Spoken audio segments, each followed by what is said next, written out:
On passe à la recherche avec vous, Thierry Lhermitte. Vous allez régulièrement dans des laboratoires pour nous raconter les avancées de la recherche. Et la semaine dernière, vous êtes allé voir le professeur Caroline Dubertret.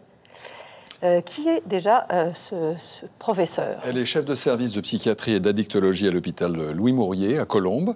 Et elle mène avec le docteur Amélie Hamler des recherches sur la schizophrénie. Et elle teste en particulier l'efficacité de la stimulation magnétique transcrânienne sur les symptômes qui résistent au traitement. Alors, on va voir dans quelques instants ce que c'est que cette stimulation. On va d'abord expliquer en quelques mots ce que c'est que la schizophrénie. C'est une maladie psychiatrique fréquente, puisqu'elle touche quand même 1% de la population. Alors, généralement, les premiers symptômes apparaissent entre 15 et 25 ans. Les causes de la schizophrénie sont multiples. On sait qu'elles résultent d'une interaction entre, d'un côté, des facteurs génétiques qui prédisposent à la maladie, et puis des facteurs environnementaux, comme la consommation de cannabis.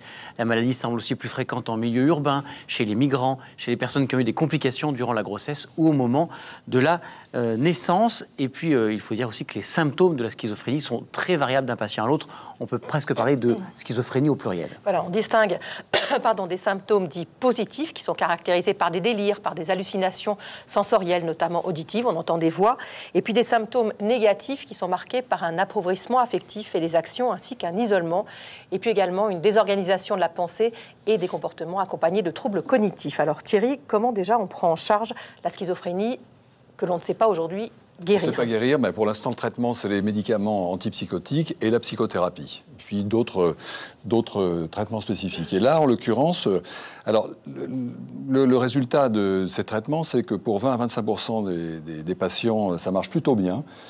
Disparition des traitements ou disparition ou énorme réduction des symptômes et des gens qui ont une vie normale. Et avec des effets secondaires qui sont quand même souvent importants. Hein. Pas toujours, il y en a qui supportent pas trop mal. 50% c'est moitié-moitié, c'est-à-dire les crises reviennent, les gens peuvent pas travailler, enfin c'est une vie difficile, et puis il y a 25% qui sont hospitalisés en permanence ou sur surveillance constante. D'où l'intérêt d'aller chercher une nouvelle approche. Une nouvelle approche pour une partie de ces symptômes de premier rang, en l'occurrence les hallucinations. Voilà. Alors, le professeur Dubertret et son équipe, ils s'intéressent à la stimulation magnétique transcrânienne.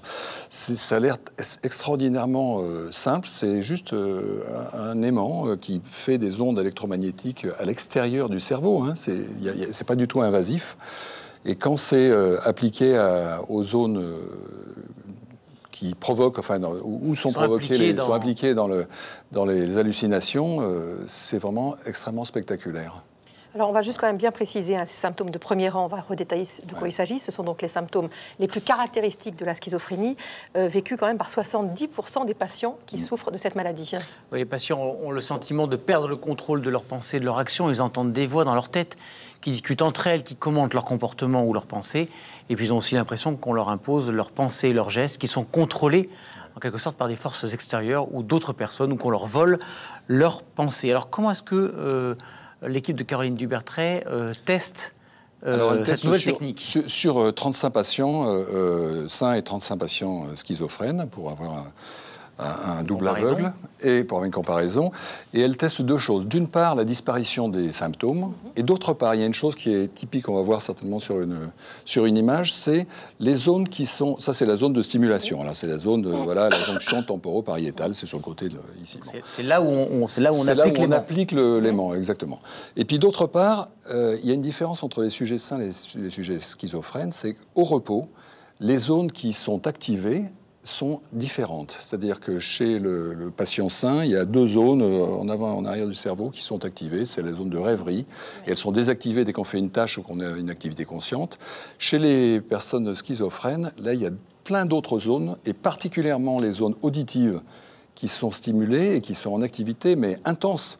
Et donc, les gens qui entendent des voix, non, c'est pas du pipeau. Elles entendent des vraies voix, de la même manière que nous, on traite l'information auditive.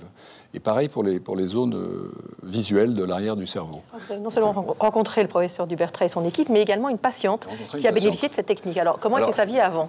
Cette dame, elle était en schizophrène, elle a un traitement antipsychotique, et puis elle avait des hallucinations visuelles et auditives, elle voyait des serpents. toute la journée. Elle entendait des criquets toute la journée. Et à la suite du premier traitement, ça fait 2 mois qu'elle n'a plus aucun de ces symptômes. Cette dame travaille, elle est d'extrêmement bonne humeur et personne dans son entourage ne peut se douter, enfin les gens dans son travail ne peuvent se douter de l'enfer d'où elle revient. Oui, c'était invivable. Alors, imagine. Imaginez de voir des serpents et d'entendre des bruits toute la journée. Pour l'instant, ça fait 2 mois, c'est parvenu, on est en train de tester ça. Et voilà, et le deuxième volet, c'est-à-dire l'activation de ces zones au repos, est-ce que le traitement va pouvoir stabiliser ça et redonner aux gens schizophrènes les activations normales qu'on a au repos et désactiver complètement ces zones et ces actions délétères. Ou alors est-ce que le professeur Dubertret vous a dit que peut-être il faudrait régulièrement refaire des séances? Sans doute, là, ils en sont vraiment là. Mais déjà que pendant 2 mois, il n'y ait pas eu de symptômes, c'est extraordinaire. Alors maintenant, le protocole se met en place, évidemment. Combien de temps ça va durer, elle vous a dit? Je ne sais pas, c'est sur 6 mois exactement pour l'instant. Et là, déjà 2 mois sans symptômes, ça lui a permis de retravailler. Normalement. De se resocialiser, quoi. C'est quelque chose qui est vraiment très spectaculaire. On parle quand même de neurones, on est à la taille du micron. Et là, on applique des ondes électromagnétiques sur un truc de 3 cm. Vous imaginez le millier de neurones qui sont stimulés par ça, et il n'y a pas d'effet secondaire. Des millions de neurones. Des millions de neurones à cet endroit-là. C'est impressionnant. Et on n'est qu'à la surface du cerveau. Et ça va stimuler les neurones profonds qui sont plusieurs centimètres en dessous. C'est vraiment extraordinaire et pas d'effet secondaire, à part là, un petit peu de céphalée parce que ça fait un peu cligner de l'œil parce que c'est à côté. Voilà. Et juste un petit détail supplémentaire, la stimulation transcrânienne magnétique, elle sert aussi dans la dictologie. Voilà. Dans la dictologie, on vient réguler la zone de récompense qui fait que les gens ont besoin de stimuler cette zone tout le temps en buvant ou en prenant des produits psychotropes. Voilà, au démarrage, c'était une technique qui était utilisée pour les patients dépressifs, très gravement dépressifs. Absolument, résistants. Et donc on précise que ce laboratoire est en partie financé, cette recherche, par la Fondation pour la recherche médicale.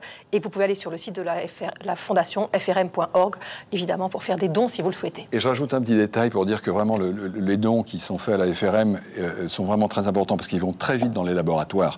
On m'expliquait par exemple là que pour s'acheter les bonnets de bain qui servent à marquer la localisation de la zone à traiter, c'est des dossiers qui prennent plusieurs mois pour acheter une dizaine de bonnets de bain pour les patients. Voilà, l'argent qui va à la Fondation de recherche médicale, il est attribué rapidement et financé rapidement dans les laboratoires. Merci beaucoup Thierry.